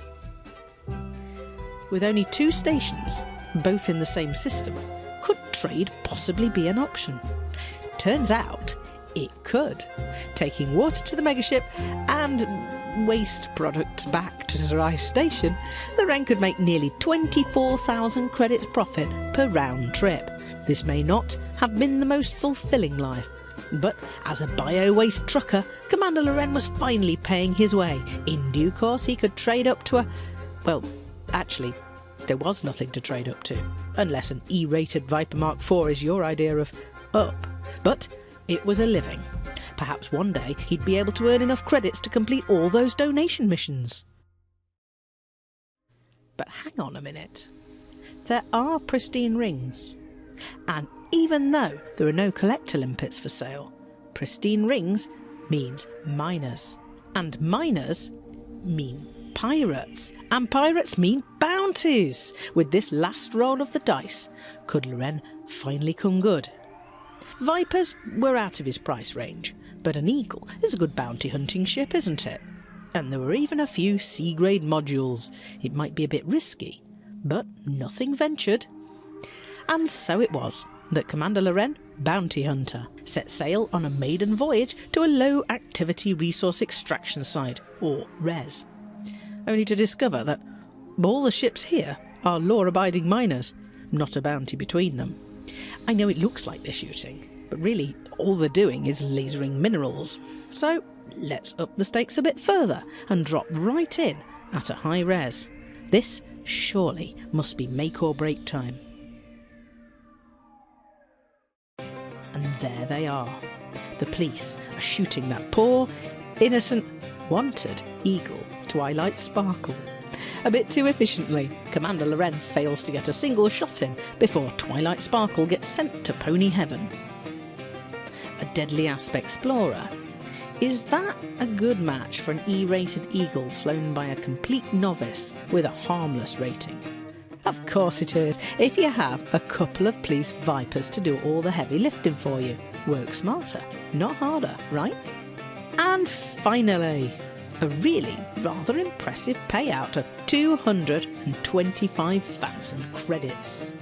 There is then exactly one sensibly profitable way to make credits on the Colonia Bridge, and that is to blast criminals to pieces in a spaceship in the company of law enforcement officers.